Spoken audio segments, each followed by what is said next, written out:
Good evening, everybody, and welcome to the John F. Kennedy Jr. Forum here at the Institute of Politics at the John F. Kennedy School of Government. My name is Trey Grayson, and I'm the director of the IOP. I want to welcome everybody to tonight's forum. We have a couple of special guests, actually it's more than a couple, several special guests in the audience. I want to begin by welcoming members and spouses of the Council of American Ambassadors who are here for a conference today and tomorrow. We're really excited to have you all here. I want to thank Ambassador Valdez, who's the leader of the ambassadors, for being such a great ambassador and working with us. So we're excited to have you all here. Make sure you ask really tough questions up here to the folks here behind me. Tonight's moderating or conversation is going to be led by the Jeane Kirkpatrick Professor of International Practice, Megan O'Sullivan. Megan was an IOP Fellow in the fall of 2007 and was a Deputy National Security Advisor for Iraq and Afghanistan in the Bush administration. We're really pleased to have her on faculty here at the Kennedy School and to lead the conversation tonight. Megan.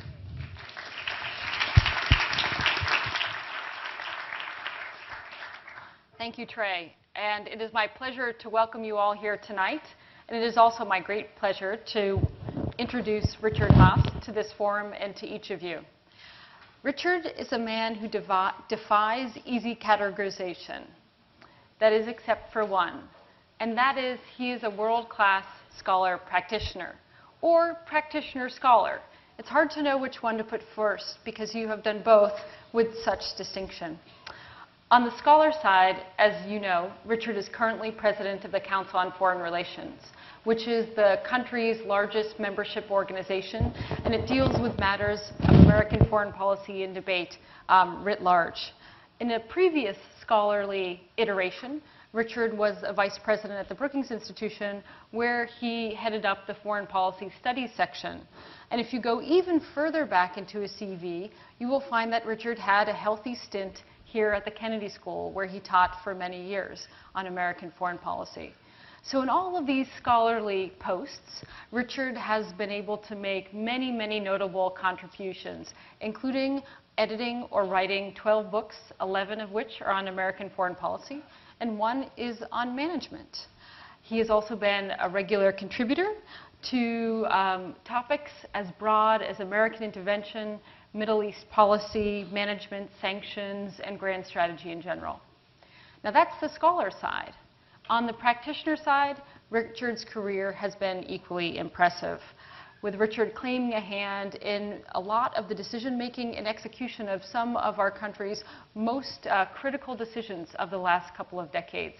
So most recently, Richard was the director of policy planning during the Bush administration from 2001 until 2003. And there he had a broad remit for planning and strategy across the world, but also, unusually for that post, had two operational roles. The first was he was a coordinator for Afghanistan after the fall of Kandahar. And secondly, he was the special envoy for the Northern Ireland peace process. If you go back even further in his practitioner side, you'll see that Richard was the special assistant to George H.W. Bush and the senior director for Near East and South Asia at the National Security Council. And essentially what that meant is he was the go-to person for pretty much every aspect of the first Gulf War, that is, in its planning stages, in its execution stages, and its wrapping up stages. And if you go even further back into his practitioner side, you'll see that he held all kinds of different responsibilities at the State Department and the Pentagon. So it's this combination of being a scholar and a practitioner that has allowed Richard to make such a unique contribution to American foreign policy, both in terms of the American debate and the practice of it. Without question, I can say that he is one of the most sought after, one of the most thoughtful and constructive commentators today. Now let me say a few things on the personal side, which is to make you nervous. But this is appropriate for this forum. I've spoken with many of you here about how to structure your careers. And often you'll ask me, what are the ways I can increase the chances of having a life that is filled with contemplation and action, which is the life that Richard has led. And always I will say to you, the number one thing is having great mentors. And for all of the things that Richard has done, I hope one that he is proud of is that he has been, to me and possibly to others, a mentor extraordinaire. I don't know where I would be if it weren't for Richard, but I do know that I wouldn't be here and I wouldn't have done the things that have allowed me to make what I consider to be a contribution larger than myself. So over the last decade and a half, Richard, you've been a source of inspiration, of learning, and of fun, and I thank you for that. Thank you. And for that reason, I'm particularly proud to bring Richard Haas to our forum tonight. Thank you, Megan.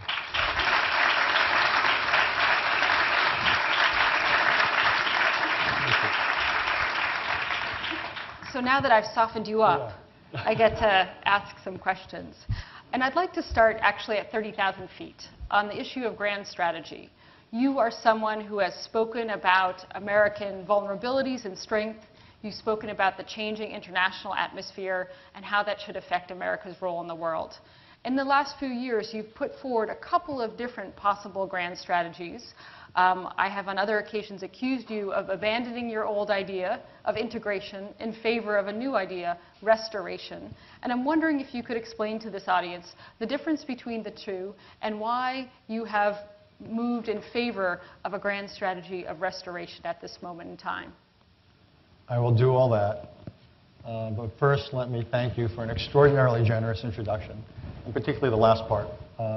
You give me more credit than I deserve, but it's actually great being here with Megan, because she is a scholar practitioner. And I think she's actually one of the rising stars of her generation. So it's great to be here with you. It's also wonderful to be back at the Kennedy School. I spent 4 years here in the late 80s. And for me, it was a place where I could pursue foreign policy and international relations, but at the same time, management. And it gets at the whole idea of the intellectual pursuit and then implementation. Indeed, when we used to teach here the basic course that all the MPPs had to take, one of the principal themes is that 90% of life is implementation, which was against the grain because so many smart kids come into the Kennedy School, as I used to remind them, much smarter than me, because they got accepted in Harvard and I got rejected at Harvard. And then I would tell them I'm almost over it and not to worry about their grades. But the importance of implementation is paramount. And it's not enough just to think of the big ideas. And the other thing for me that was so central here was the opportunity to work with two of the giants in the field, Dick Neustadt and Ernie May, and to work with them on the uses of history course.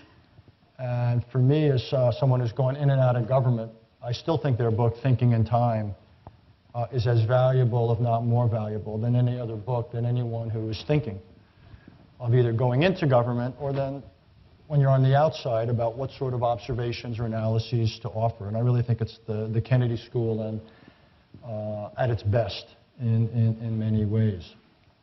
Let me turn to what you said. Let me say one thing about grand strategy or doctrine, whatever you want to call it. It's important. I actually think that you need one, and a lot of people say it's too tough, the world's too complicated, there's no overarching single challenge like there was with the Nazi Germany or Soviet Union. That to me is not a good enough answer. You need to have some basis for deciding resource decisions. What is it you do? What kind of a military do you build?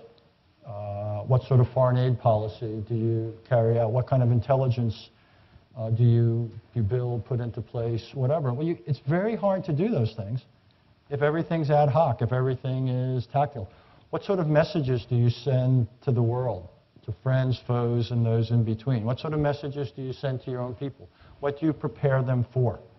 To do all of that, absence of structure seems to me far, far harder and far, far less likely, much less likely to succeed. So the argument is not to come up with an artificial construct, and I'm prepared to argue that some constructs are perhaps worse than nothing, but to go out and try to conduct foreign policy day in, day out, absent some sort of an intellectual compass, seems to me to invite inconsistency and to increase the odds dramatically of a lot of bad decisions.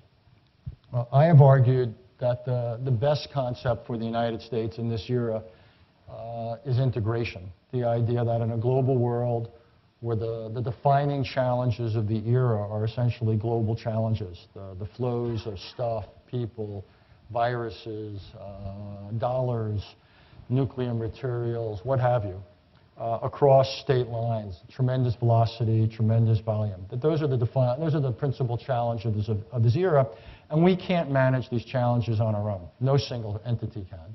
You need global involvement, global cooperation or collaboration. And what we ought to do then is bring as many countries and other actors in to the process of trying to deal with these challenges, and where possible, build rules, build arrangements, build institutions. And that's what integration is about. It's essentially lashing together the world with as many partners or participants as you can. And I still think that ought to be the principal lodestar of American foreign policy. The problem is that we're living in a world where very few other countries and others are willing and able to sign up right now. They're preoccupied with domestic issues, or there's simply no consensus. So people may say climate change is an important issue, but there's no consensus on what to do about it. So to try to integrate the world to deal with climate change might be a great long-term goal, but it's not going to get you very far this week. So I think you ought to integrate where you can, but you also have to accept reality that you're not going to be able to do a whole lot of it in lots of places. And what I would suggest also is that, particularly at this moment, the United States ought to spend a lot of its time restoring the bases of American power. I worry that these have crumbled, or they're eroding. And we're talking about everything from our economy, which is the most obvious, our debt and deficit, to our growth, but also infrastructure, K through 12 education, competitiveness, and so forth. And if we're going to be in a position where we can lead, where we can act, where we can play a large role in integrating the world, I am worried that unless we restore the foundation stones of American power, we're not going to be very well positioned to do that.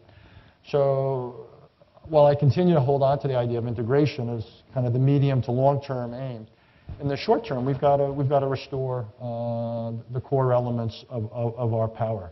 And that's where I come out right now on grand doctrine. And in just 30 more seconds, if you think that I'm right, and if you think, say, that restoration or restoring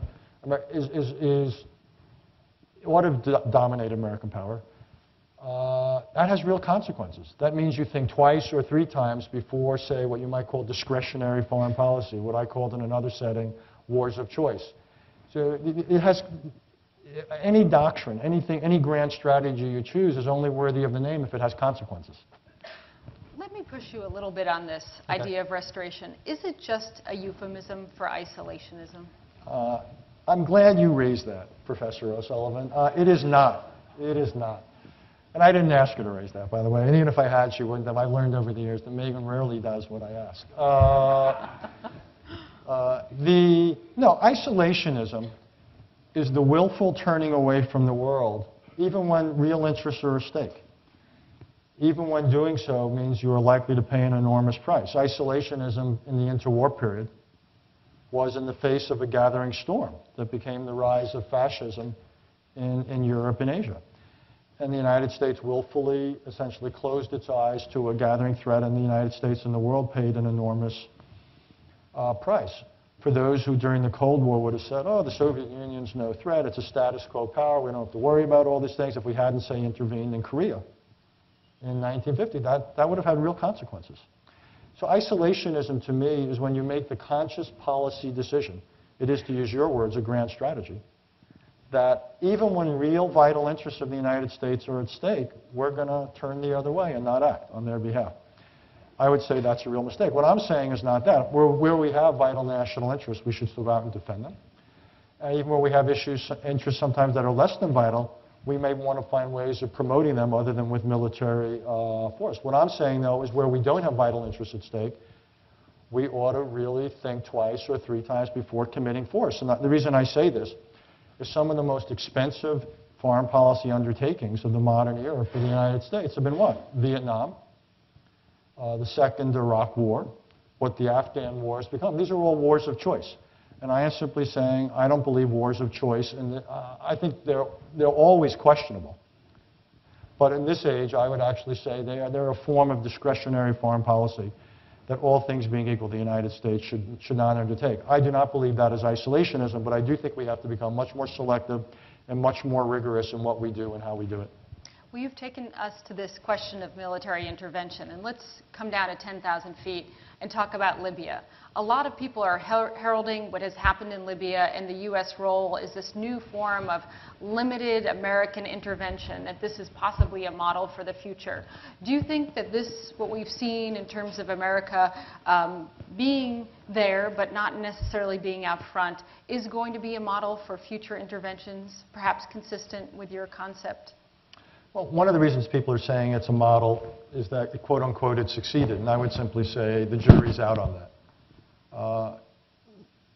I would say let's see what Libya looks like 6 months from now, 6 years from now, before people necessarily say that this was a great foreign policy accomplishment.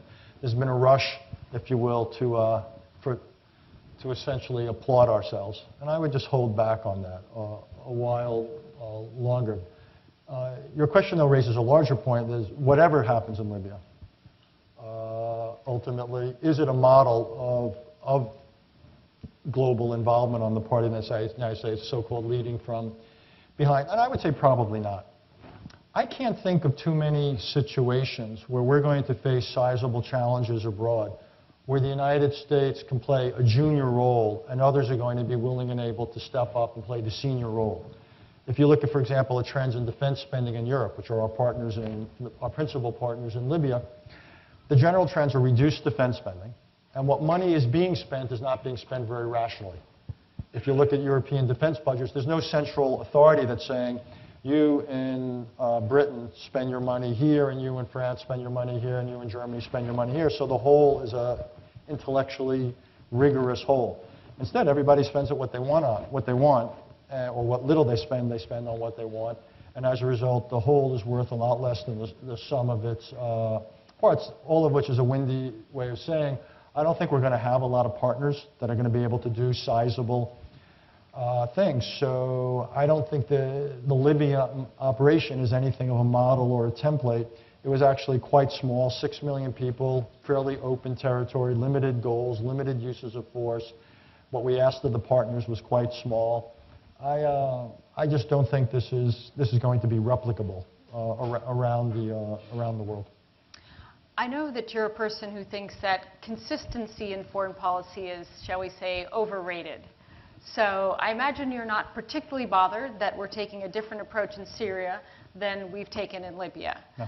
But I think there are plenty of signs to indicate that what might unfold in Syria could be ugly and detrimental to regional interests, the Syrian people, and potentially American interests. What do you think the United States should be doing vis-a-vis Syria now? It is true, as you suggest, as you charge, that I do not always think consistency is a virtue. In large part, every situation is different. And it comes back almost to your first question, to insist on consistency, even when the interests are different, the local context is different, you get into trouble. One of the reasons I actually think in certain parts of the world we've gotten into trouble is we've ignored local realities and instead, whether it was fighting quote-unquote communism or promoting democracy in the face of local inconsistency. So I think foreign policy has to have a healthy respect for inconsistency. Now, it makes it more difficult, you're right, to argue why you're doing X as opposed to not doing, or in one situation you're not doing it in another situation. Okay, you've got to explain that. And it might be intellectually or politically easier if you could fall back on consistency, but that will get you into a lot of trouble.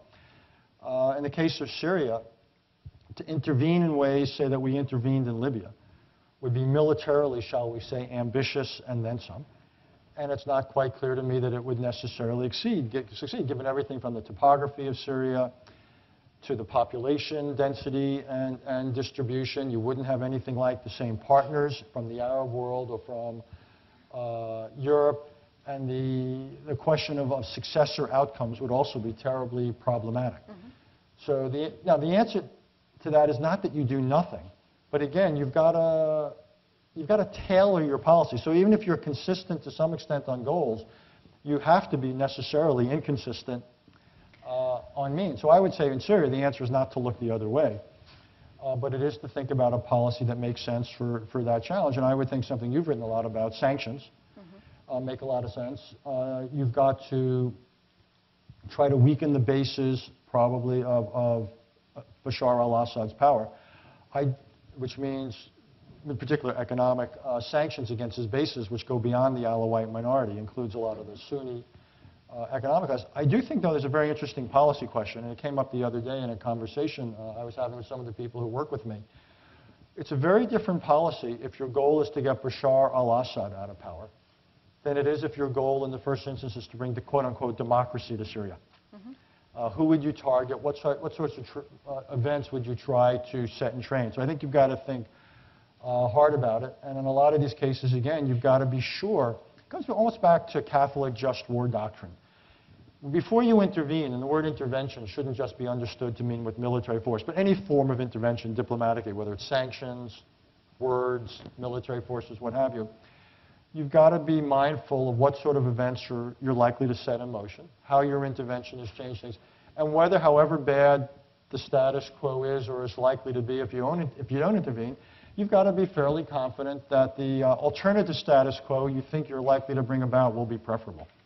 And I would just simply say that when we look at events in the Arab world, however imperfect the situation is politically in a lot of these countries, I would think that we'd better be fairly confident that the transitions as well as the outcomes to the status quo we believe are highly likely to be preferable if we're going to try to set certain events in motion.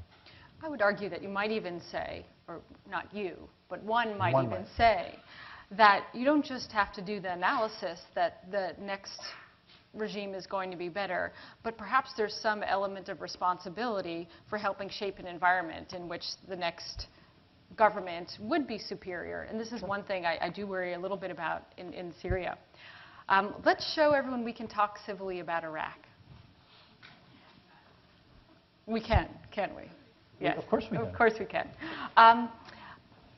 As you and I both know very well, the recent Bush administration has understandably been criticized for its lack of post-war planning, for its lack of foresight into what would happen after Saddam was gone, and operating on assumptions that turned out to be very false. And you know this because I talk to you often from the burning buildings in Baghdad when you were still my boss at the policy planning department. Now, the first Bush administration, the H.W. Bush administration, gets credit for a much better executed war, the first Gulf War. But I was wondering if you can tell us a little bit about planning for the post-war phase in that war.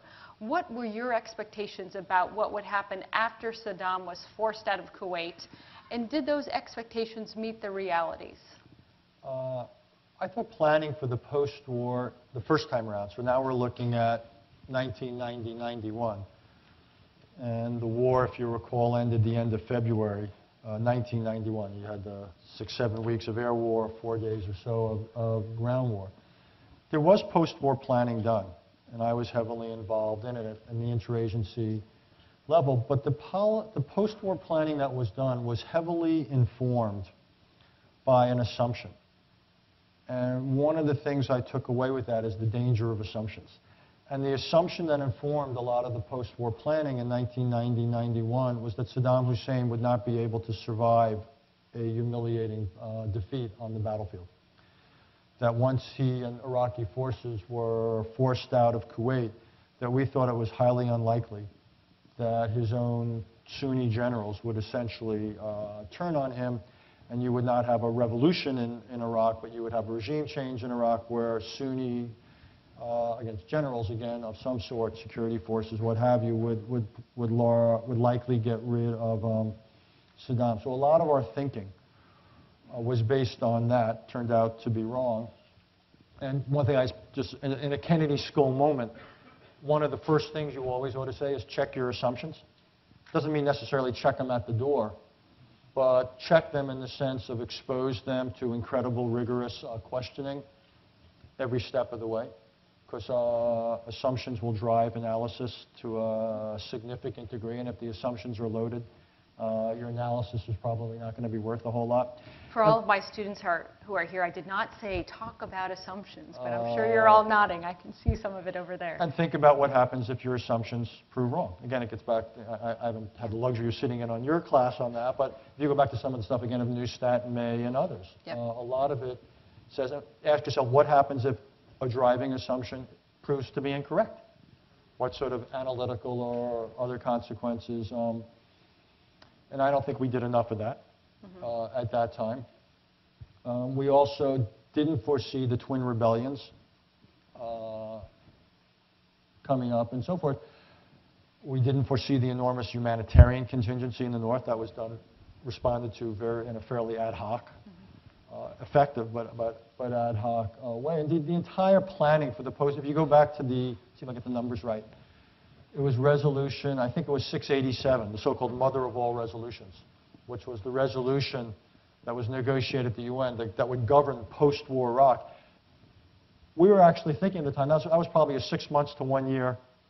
It wasn't seen as something that was going to last for decades. So I think there was an underestimation of the complexity and durability of the quote-unquote Iraqi challenge. So there was a lot of planning done. It just turned out a lot of it didn't match what ultimately became the reality. A lot less planning was done the second time around. And again, there were some powerful assumptions that infused, shall we say. But also at times there was a willful lack of planning, I thought, the second time around, because people, maybe it was based upon assumptions, extraordinarily optimistic assumptions of the dynamics of a liberated Iraq. So one of the lessons I also would take for this is whatever you do, whatever set of assumptions, have your plan B and your plan B and plan C assumptions, or at least plans prepared as well, just because odds are some of the assumptions in place will probably be proven wrong in the course of the process. Let me just stay in the Middle East, and you've spent a lot of your career actually working on what I think used to be known as the Middle East peace process, and I'm not sure exactly how we refer to it now. You've recently written an article for Time magazine saying to President Abbas that you didn't think this approach was actually going to bear any goods for the Palestinians. And today we've learned that the Israelis are willing to accept a new round of negotiations. What would you advise President Abbas? If you were his advisor, what would you tell him to do, particularly in light of the new dynamics with the Arab Spring in the region? I thought President Abbas made two mistakes over the last couple of weeks. One was in the decision to go to the UN, which at best is a distraction. At worst, if they don't lead to talks, and essentially if he doesn't short-circuit the process at the UN, I believe could lead into various types of retaliations against the Palestinians by the Israelis, by the Americans, and others. The one success in the area over the last couple of years has been the building up from the ground up of important elements of a Palestinian state. A successful economy, successful security forces, and so forth. And I worry that some of that's going to be put in jeopardy. So I thought the entire move to the UN was at best a distraction, at worst counterproductive. Then I worried about his speech. If you actually watched or read the speech that President Abbas gave before the General Assembly, there was not one word in it that I thought would appeal to an Israeli. What it was a speech that was it played to the galleries in the hall, and it played to people in the streets of Ramallah. But I thought, and the speech even quoted and referred to Yasser Arafat favorably when Arafat came to the UN and basically told Israelis they had the choice of the olive branch or the gun. To put it gently and diplomatically, because this is a meeting based upon diplomacy, none of that seemed to me to be smart diplomacy. None of that was signaling the Israelis that this was someone you could compromise with. More important, there was not one word, I thought, in the speech that prepared his own people for compromise.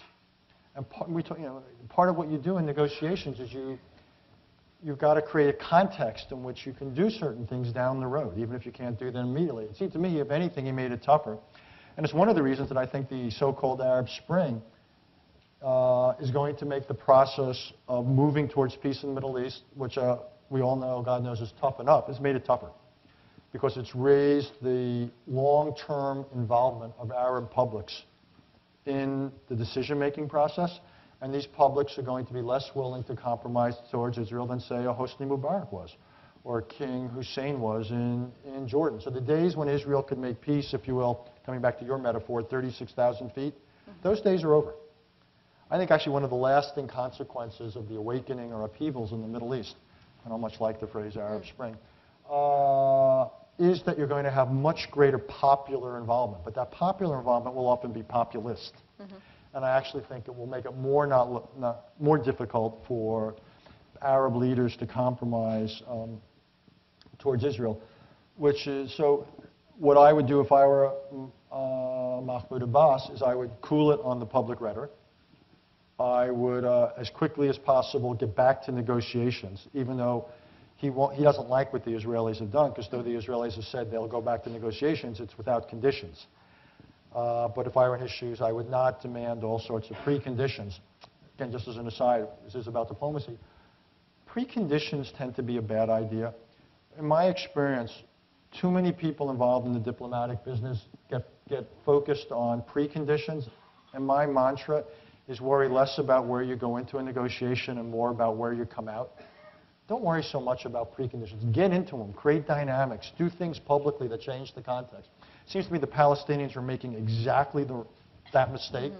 By insisting on preconditions that are unlikely to be met, they will never get this process launched. So what I would do is essentially use all that. I would cool it on the preconditions, cool it on the public rhetoric, make sure that the resources continue to flow into the building of a Palestinian state, because no Israeli government will ever leave a Palestinian area again like they did in Lebanon or Gaza without confidence that the infrastructure of a responsible Palestinian partner is there. So you shouldn't do anything to jeopardize the process, if you will, of Fayyadism, of state building in the West Bank and Gaza. So those would sort of be my unsolicited pieces of advice. And let me say, and if you did all that, you'd have to still be skeptical about the prospects, given the gap between where Israelis and Palestinians are, given the political dynamics in Israel. And I once wrote a book years ago about the concept of ripeness. And all I would simply say is the preconditions of ripeness are not obviously present in the Middle East. The danger is with the passage of time, they may become ever less present. This is one of those, some negotiations actually get better if they stew. Whatever the stewing era may have been in the Middle East, it's long since passed. It's overripe. Maybe. It's overripe, or whatever. Use your metaphor. It's like putting down a good bottle of wine. At some point, it becomes counterproductive. There's a moment to drink the wine. That moment in the Middle East has passed, in a sense. I really mixed the metaphors here. This is We're out of control here. And, so I feel some urgency. Yeah. But I don't see tremendous opportunity right now, to be honest. How much of your advice to President Abbas would be based on your experience as the special envoy for the Northern Ireland peace process? That's a peace process which took 40 years to be successful, but now most people, virtually all people, acknowledge that it was a success. Yeah, but the 40 years thing is not fundamentally different in the Middle East. A lot of what's going on in the Middle East, you can either trace it back to 48 or 67. The geographical divide is 67. And the modern, quote-unquote, peace process in the Middle East has been going, since basically the late 70s, if you go back to the Sadat, Begin era. So that's a good 35 years. So it's not that not enough time has passed. Right. I would give advice to us, first, even before I give advice to him, which is that we ought to spend more time setting the context and not worried so much about what's said across the table. I mean, Hebrew and Arabic both have very good expressions for the English of nothing new under the sun. There's not a lot that's new under the sun in devising formulas for peace between Israelis and Palestinians. You always come back to the same 4 or 5 issues, and there's only so many ways to slice and dice it. So what's central as a result to any Middle Eastern peace process is not those ideas. They are painfully familiar. They have been articulated and re-articulated countless times, which is one of the ironies, by the way, that President Obama got in trouble for. But it's a reminder that what matters is less the details than it is the context. So you need to build context in which Palestinians are interested in compromising and feel politically they can survive. You want to increase Israeli incentives to compromise, that they feel secure, and so forth. So I would be focusing the time on that. And if I were the Palestinians, I would say to myself, what is the single biggest driver of Israeli policy towards us, the Palestinians? Answer would be security. Okay, so I would focus on trying to reassure in that. If I were the Israelis, I'd ask the opposite question. You think about where you can accommodate positions and so forth.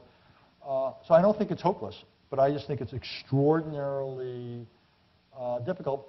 Coming back to Northern Ireland again, one of the, besides what outsiders have to do, which is create the context. In any negotiation, it's not enough to look behind you at maintaining your own domestic position. You've also got to look behind your adversary and ask yourself what he has to do to maintain his domestic position. In a funny sort of way, negotiations only succeed if each side, to some extent, becomes an implicit partner of the other side. And I see precious little of that going on in the Middle East right now. Let's move to another intractable problem, and that is good. Yeah. that of, I'm not going to ask you the easy questions, that of Pakistan. I often quote you as saying that Pakistan is the country with which we have the greatest interest and stakes, but the least amount of leverage. Huh. And we've had some new revelations over the last couple of weeks about potential Pakistani complicity and attacks on Americans. What do you make of this? Do we have potential to really build the kinds of partnership that we have aspired to with Pakistan? Or should we be looking at a new approach? And is there an approach that offers a superior outcome? The short answer is there is no alternative approach that offers a superior outcome. I know it is quintessentially American to see things as problems. And as soon as you've defined something as a problem, your next step is to figure out how to fix it.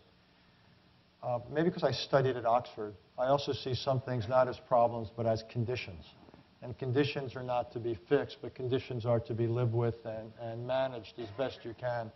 And I would put Pakistan in that class. This is nothing new. I remember my first meeting with Colin Powell when he became Secretary of State, literally in his back office, and we finished a few hours together, and he said, so what's going to be the biggest problem? And I said, well, that's easy. It's Pakistan. And I think, so there's nothing new, if you will, about it. And what you said, it is, I mean, it's exactly your way, but I can't think of any other situation where the gap between our influence and our interests is as great. Mm-hmm. Which is an extraordinarily uncomfortable position to be in. Be that as it may, that's where you are. People use the phrase limited partner with Pakistan. It's a hell of a lot more limited than it is a partner. Let's be blunt about it. Part of it's getting rid of the happy talk. I think successive American administrations have had an approach to Pakistan thinking that if we were only understanding and reasonable and supportive enough, good things would happen. It doesn't work that way. I actually think we do have to go to a much more conditional, if you will, transactional relationship. We also have to accept that even if we are to do that, Pakistan will not do certain things that we want, or will not stop doing certain things that they wish they would. There is some overlap between us, but I wouldn't exaggerate it. And there's some areas where we diverge fundamentally. So we're not even partners by any stretch of the imagination. We're going our own ways.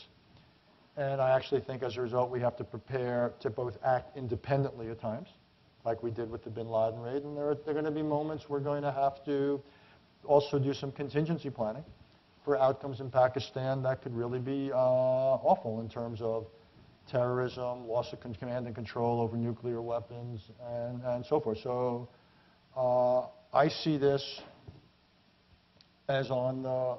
It's probably going to be on the list of foreign policy, what's the word, conundrums, challenges, call it what you will, for years, if not decades to come. This is not one that's going away. And the real challenge may be not to solve it, but just be to avert the worst. That may not sound really ambitious, but even modest goals when it comes to Pakistan turn out to be ambitious goals. Let me finish by asking you a different kind of question. Okay. Some of your most interesting passages in your books are not when you're retelling juicy quotes, and actually you don't do that much of that, but is when you're talking about the dilemmas of being a policymaker, the everyday dilemmas.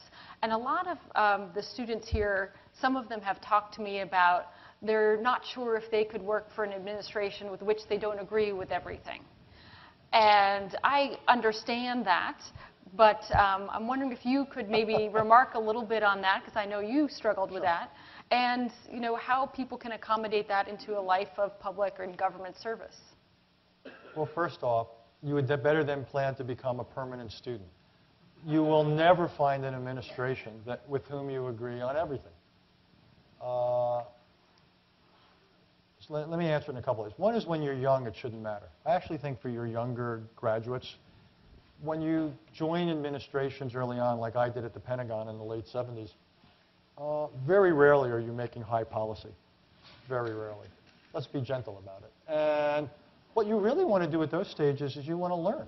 You want to learn the ropes. This is, I don't know what this is your internship, your early residency. You want to do the rounds, you want to learn. And you want to tool up.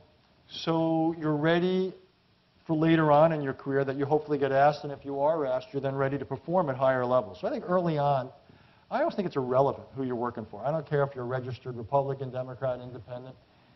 Get the experience, get smarter, get trained. That's what people ought to do. But watch people. Yeah, watch good people, watch how they do it.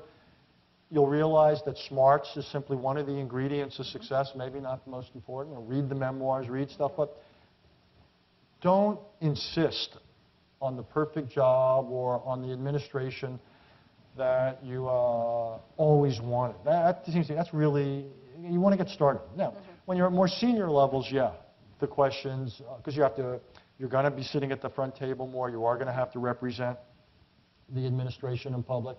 And also, you're in government less for the experience to tool up. You're in government to make a difference at some point in your career. But that comes later on. That comes with middle age and but you had the experience fairly young. So you calling me middle-aged? No, you had it before middle age. That's what I'm saying. Some of us it required middle age. In your case, it didn't. You were pre-middle age. Yeah. Stop digging.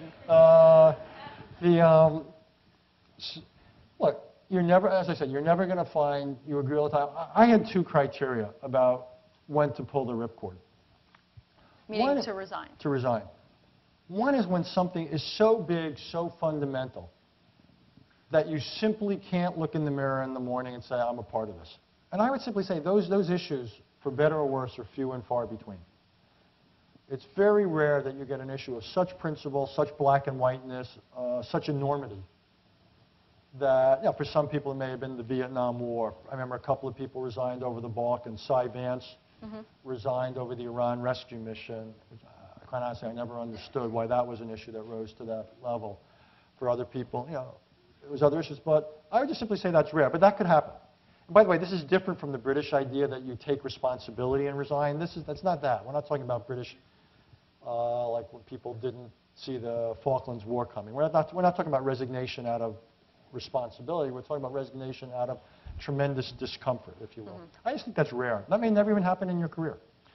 The other situation is more lots and lots and lots. It's more like a Seurat painting. It's not one big blob, but it's 50 dots. And you wake up one day and you say, gee, there's 50 dots on this canvas, and I disagree with 48 of them. Why am I here?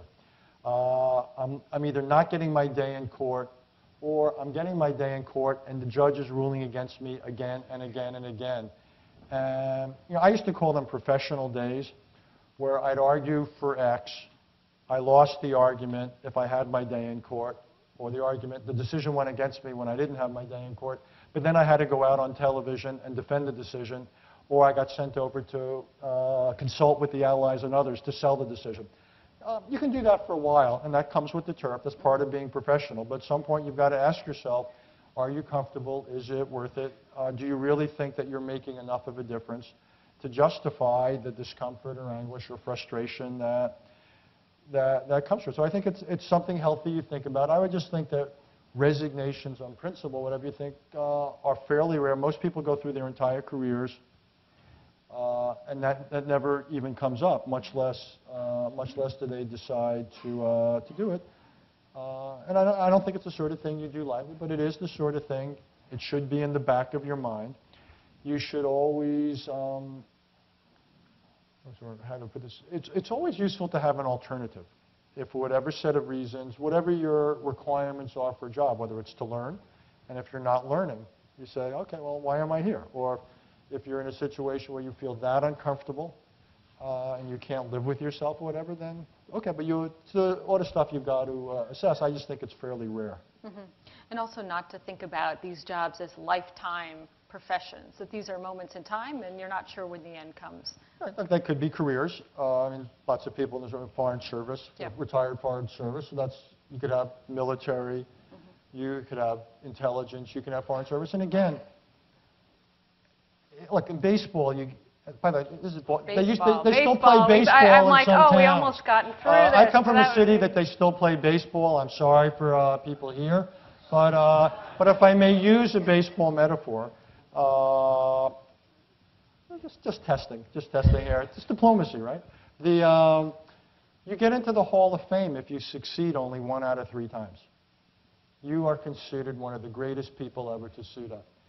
So why go into government and necessarily think you're gonna succeed 2 out of 3 times or 3 out of 4 times? You're not, probably. Or you may get some of what you want. You almost never get all of what you want, either in the decision or the implementation. So I think you got to have realistic goals, and you've got to, over the course of a 20, 30-year career, even if you're not an in-and-outer like you and me, but so even if you're a careerist, you've got to learn that you have to learn how to lose. You have to learn how to, you make your argument, you speak truth to power, but you don't go to the mat on every issue. You don't fall on your sword. Otherwise, you're going to have a lot of holes in you. You're going to lose a lot of blood if you fall on your sword every time you lose an issue. And you're not going to play for the long run. So I really think you've got to prepare to make your case, but it's like in a baseball season, 162 games. I won't be no more cheap shots. But you end up in the postseason if you win 90-odd games, which is another way you're saying you're going to lose 70-odd games. You're going to lose almost as much as you win, and you're still going to be one of the best teams. And I think in government you've got to be prepared for track records, because to me, the most overwhelming thing about government is the constant people stuff. It's exhausting. There's a lot of cooks with a lot of spoons and a lot of pots. And what was so odd about Northern Ireland, Megan and I had a chance to do a lot of that together. It was the only experience I've ever, or the very few experiences I've had in government, where we were kind of left alone in the kitchen. That's my first experience in government. I thought, this is not so bad. Exactly. Most experiences in government, though, it's a very crowded kitchen, like most professional kitchens. A lot of chefs, a lot of spoons, or whatever, a lot of stuff flying everywhere, and it's messy, and it's hot, and it's a lot of struggle. And I think that's just the way it is. Great. Well, I'd like to open it up to questions from our audience. We have 4 microphones, and I'll begin over here on my left. And if I could ask everyone just to state your name and your affiliation if you have one, and to ask a single question without a big, long introduction, that would be great. Yes, please. My name is Fran Ulmer, and I'm a former IOP fellow, and I am the chair of the U.S. Arctic Research Commission. I would like you to address the Arctic. We haven't talked about many places to the north tonight. So here's my question. The Arctic is warming for a whole variety of reasons, not just climate change, but oil and gas, shipping, etc. The Arctic 8 generally are paying attention. So is China, Korea, many other places. But the U.S., not so much. So I wonder if you'd just address the strategic importance of the Arctic. I can do this. And the reason I can do this is I went to Alaska this summer, and I went to an international conference on the Arctic. One way to think about the Arctic is it's the new emerging market. It's the next frontier in some ways. And I'd actually say along with cyber, those of you looking for careers, probably the 2 least structured areas of international relations right now, for those of you who are into regime theory, the areas where the regimes are the thinnest are probably the cyber area and the Arctic. So the Arctic has elements of them with the Arctic 8 and S. But I think it's a very interesting area, as you say, correctly, because of the warming. The trade routes are opening up, mineral exploitation, exploration possibilities are opening up. The diplomatic, some elements are in place, but others aren't. The biggest mistake the United States makes, and I expect applause from all you former diplomats in a second, is that we have not ratified the law of the Sea Convention. So when people sit around and they deal with claims to the outer continental shelf, we don't get a seat at the table, even though we have economic interests at stake. I find that hard to understand in this age of where energy issues and other issues are so paramount. I do not understand why the United States so constrains itself. I do not think it is a wise situation we are in. But I would think so far at least the Arctic is unfolding in a fairly peaceful way with it's actually an interesting case study of various kind of overlapping diplomatic arrangements, formal, informal, different constituencies, different numbers of players, and so far not bad. And public and private. public, private, formal, informal, locals, non-locals, various functional arrangements.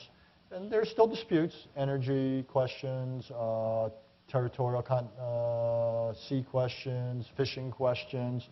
And it's truly global. You have countries like China and others now involved in it who are, shall we say, not exactly Arctic countries themselves. So it's one of those, for those of you who are looking for things to look at where there hasn't been a whole ton of intellectual work done. It actually is a fairly rich area. Great, thank you. Up in the balcony, actually I'll go with Jade just to be in order. Hi, my name is Jad. I'm an MPA second year. You talked about assumptions and the need to question those assumptions. And when Professor O'Sullivan asked you about what would you advise President Abbas, you made a certain proposal, assuming, at least making two assumptions. One, that nothing is new under the sun, more or less, about the proposals and what is possible. And second, that the president is prepared to go for compromise eventually, and he did not prepare the way back, kind of, in his speech, because we are assuming that he will want to compromise. And so I would like to ask you, what I would like to do is do the same, or answer the same question again, making different assumptions. Those assumptions being, one, that the Arab Spring might have made the patience to compromise a lot smaller in the Arab world in general. Second, that the state of mind of the Palestinians inside Palestine might not be necessarily assuming anymore that the two-state solution is the best state solution. There might have been a conclusion that with all those settlements and all this difficult situation, maybe it's a hopeless case, drop it as a possibility. And the third assumption being compatible as well, which is that the Arab world and the Arab awakening has come to the conclusion that Israel exists. It will stay, and there is no anymore, previous ideas floating in the Arab world that, that will disappear, but it will stay. It's fixed. However, the format of it and the patience of compromise with it Jade, is could you finished. just make a question there, or is Those are it the question mark? Three Look, assumptions. I actually agree with, I'm not sure whether they're assumptions or analytical points. Well, I actually do believe that the so-called Arab Spring has made the task of bringing about peace between Israel and the Palestinians more difficult. I think immature democracies and democratizing countries or polities will have trouble compromising. And I think President Mahmoud Abbas's speech was a reflection of that. I think there is something of a debate within the Palestinian world about alternatives to the so-called two-state solution. So I wasn't making an assumption. I was simply saying the consequence, I think, of going to the UN and the speech he gave will to make whatever the prospects are for a two-state solution somewhat more distant. And I can't remember your third point, but sorry, just it slipped my mind here. But the context of the Arab Spring making compromise more difficult. Oh, I agree. No, I agree 100%. That was the first point. And I agree. It does make things more difficult. So look, I mean, again, anytime you're involved in a negotiation, and this is true for Israelis and Palestinians or anybody else, your going in position should never be an agreement at any price. Anytime you go into any negotiation, it's always conditional. It's compared to what? It could be, it's this agreement compared to this possible agreement compared to no agreement. Some version of the status quo, or how you think the status quo is likely to evolve absent agreement. So if you're a Palestinian who thinks that the best you could get through negotiation is not as good as the best you could get through doing nothing because of demographic changes or who knows what, then that's a legitimate strategy. And indeed, I expect, that debate will probably become more pronounced in Palestinian polity or polities as moving forward. Great, thank you. Up in the second balcony. Hi, welcome back to the Kennedy School. My you. name is Rodrigo. I'm a joint MBA, MPA, MIT, Sloan, and Kennedy. Overeducated, Rodrigo. We're all overachievers here. Anyway, my question relates to integration, and I just never hear very much about Latin America, and especially North America. In 1992, Bush, Mulroney, and Carlos Salinas de Gortari signed NAFTA in 94. It was passed by Congress. That was almost 20 years ago. Yep. The vision of Mexico back then was, you know, is this the next country in the developed club? And myopia in both countries has prevented this vision from going on. Mexico is going to become the manufacturing basket of North America and might be a first world country today, had that plan actually been executed. How did China play into all of this vision breaking down, and what is it about this vision that never actually materialized? A couple of things. The reason you don't hear a lot about Latin America is because it's so successful, for the most part. It's good news. You mainly hear about places that aren't doing well. But the fact that Latin America is largely democratic, I mean, compare Latin America now to a generation ago, to 25, 30 years ago. Look at how many more countries have moved into fairly stable, predictable democracies. Look at the economic growth rates. Look at the success that is Brazil. Look at the model that is Chile. I mean, Latin America, the relative absence of war. When your biggest problem in Latin America is someone like Chavez, that's a high class, that's a high class region.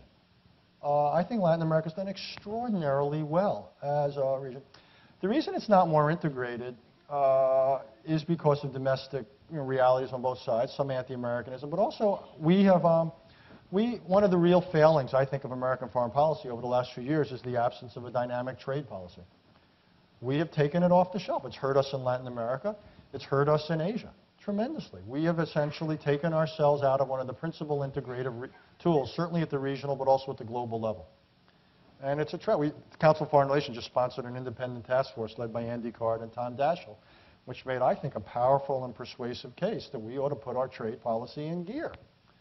It's the best development tool we know. It's the best integration tool we know. It's a great job creator of high-quality jobs in this country. So it to me, is unbelievably short-sighted that this administration and this Congress have not made trade policy a priority. So what's happening is Latin America, to some extent, is integrating without us. And you know this probably better than I do with Brazil and several of the other countries. So you're having a kind of a dynamic there. To me, the one problem area in Latin America, second time I've talked about Mexico today. I did it at 6 o'clock this morning, and I'll do it now 12 hours later. Is some aspects of Mexico.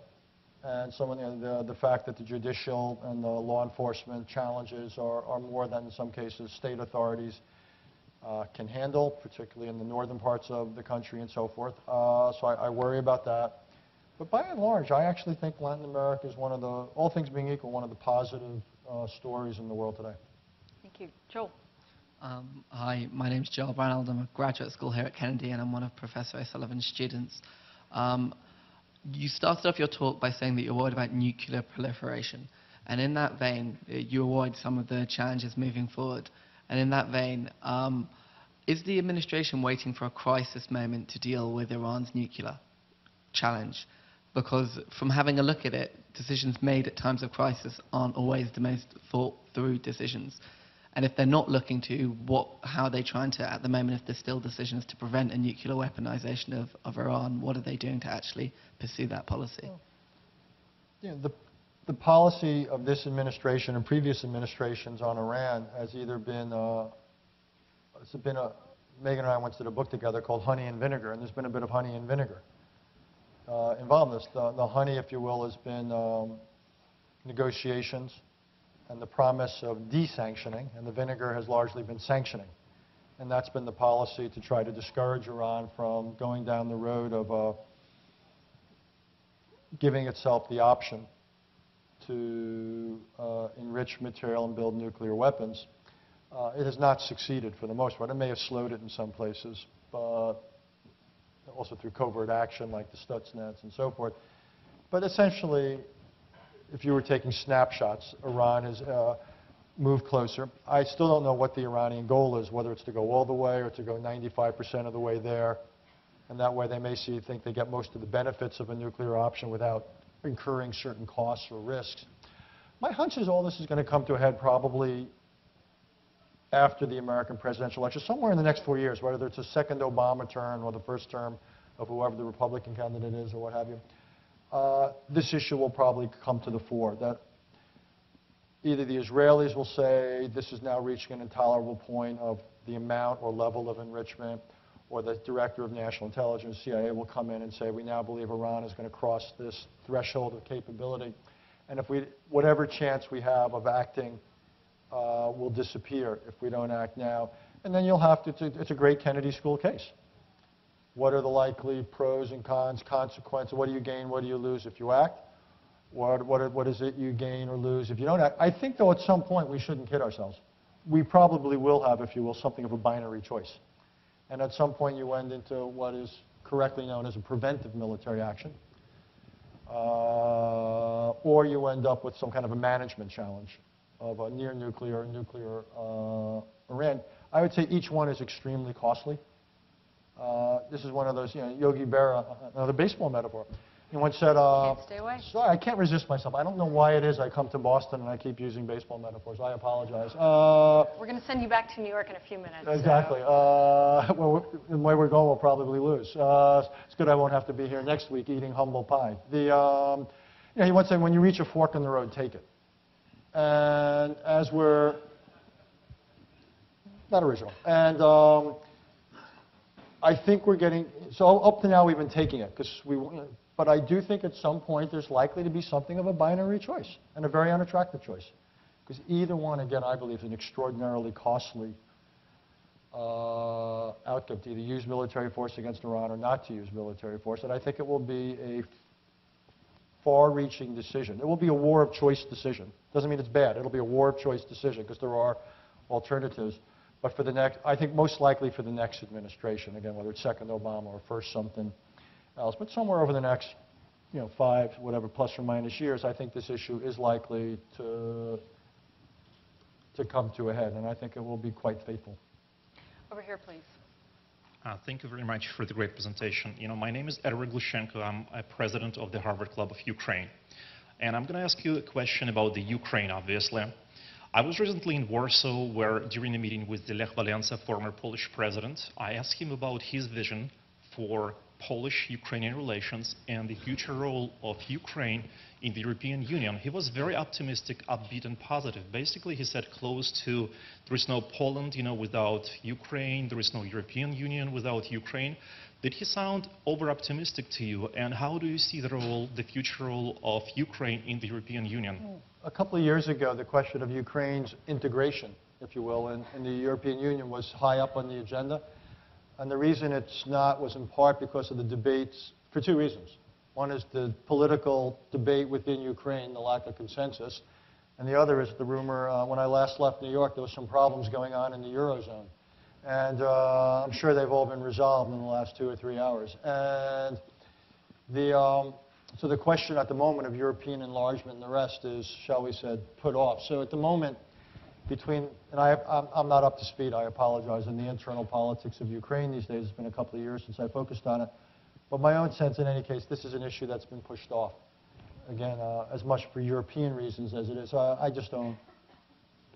And I think if it's the kind of thing, if there is consensus in Ukraine that one day it wants to fully integrate into Europe, then the best thing it can do is do things economically and politically that makes itself an appealing, attractive candidate.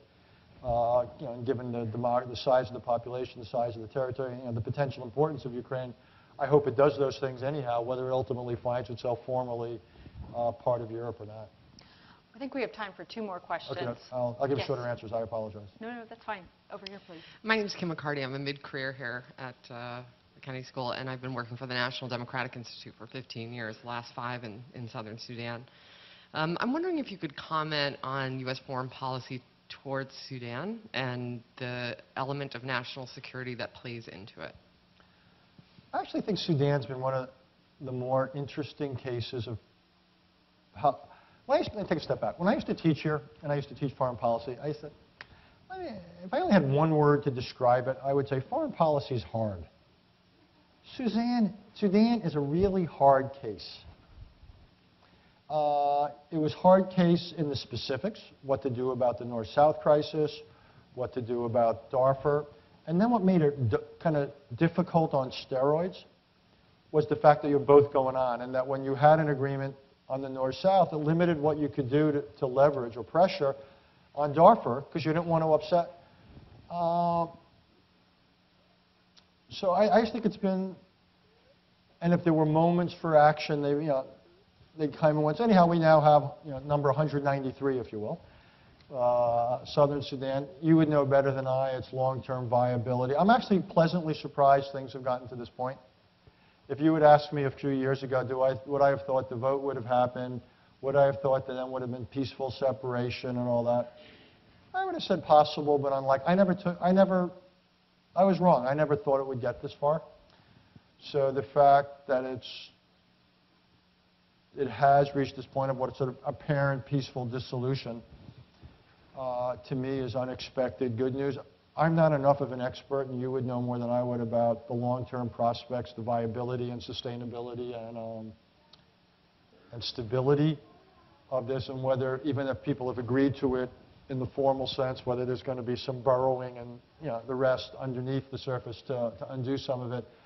So I guess I'm not confident, but again, to me, it's such an interesting case of how tough this business is.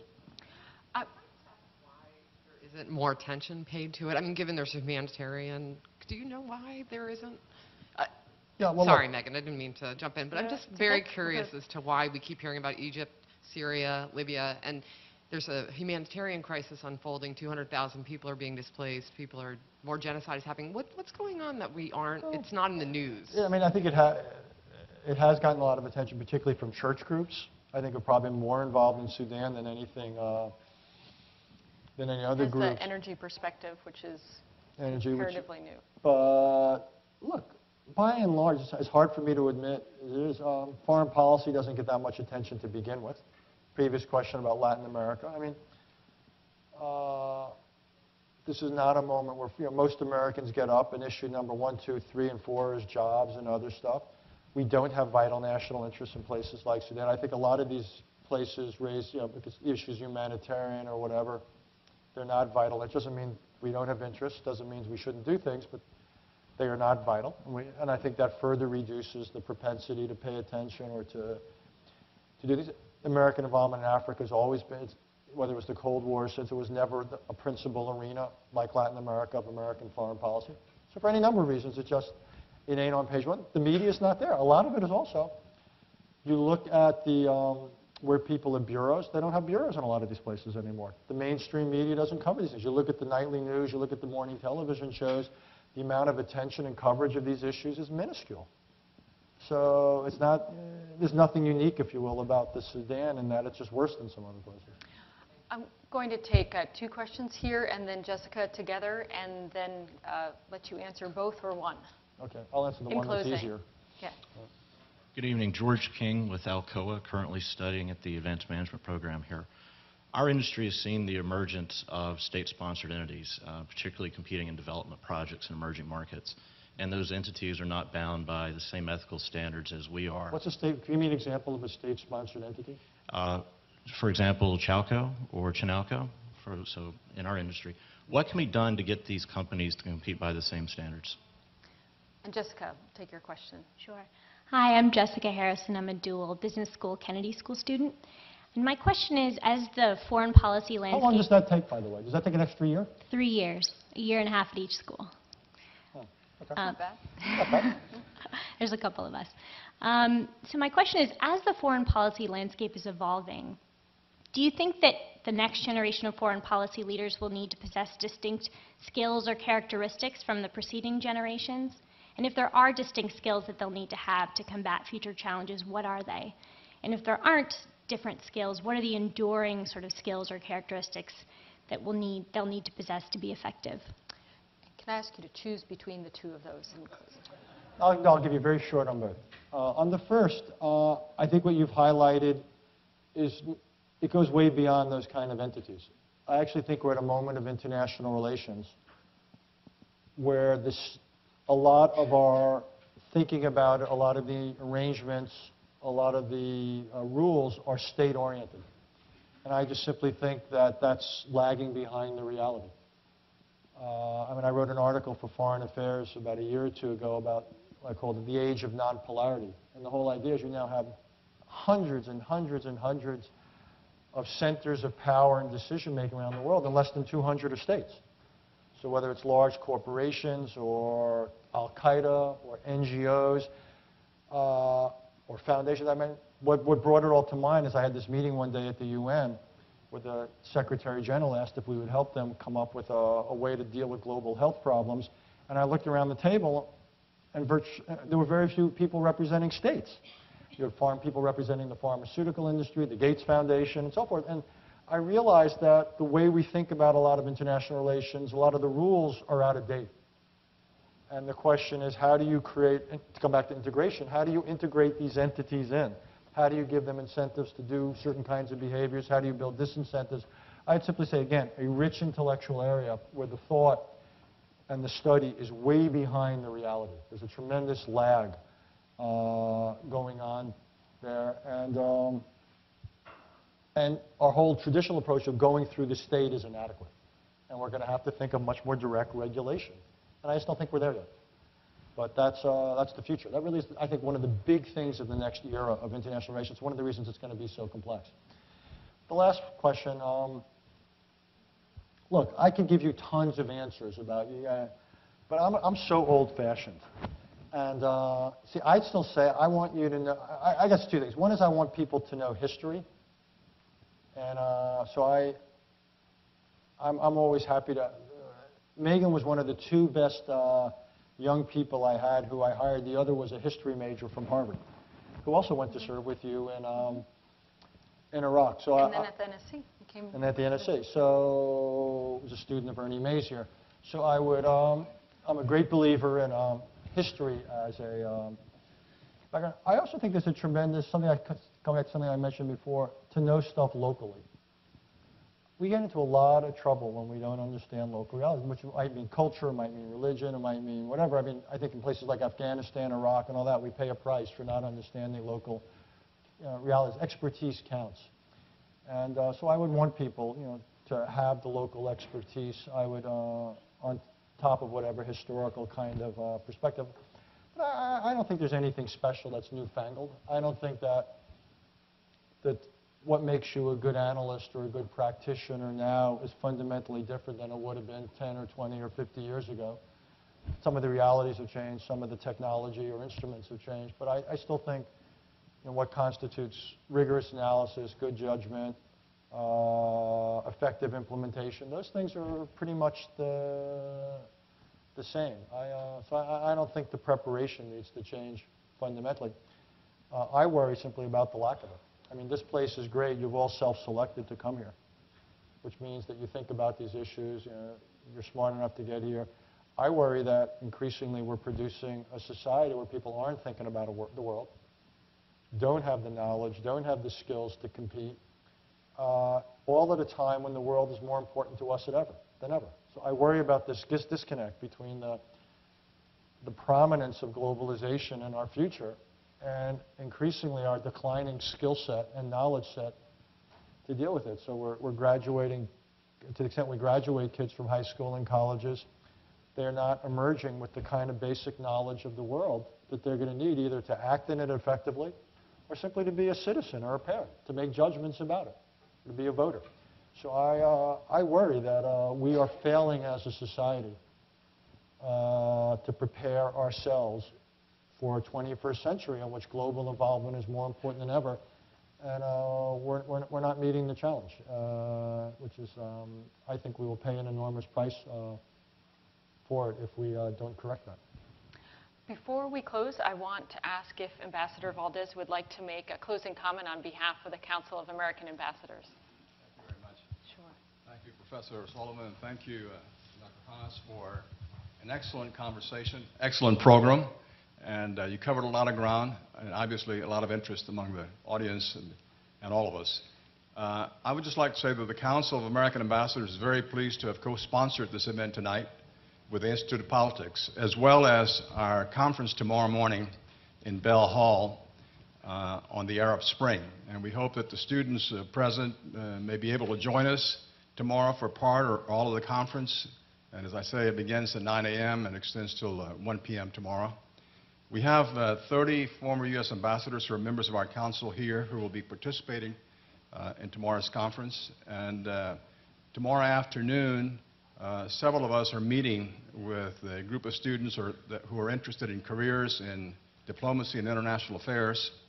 And we'll try to give you our best advice as to how to proceed with your plans along those lines. Our mission as a council is to help educate the public on important international issues, such as the ones we've been discussing here tonight, but also to help train and prepare young leaders for careers in diplomacy and international affairs. So we're very pleased to be able to hold our conference here at the Kennedy School, which shares our mission in that regard. We look forward to seeing you tomorrow at the conference and those of you who are participating in the roundtable in the afternoon. Again, thank you very much.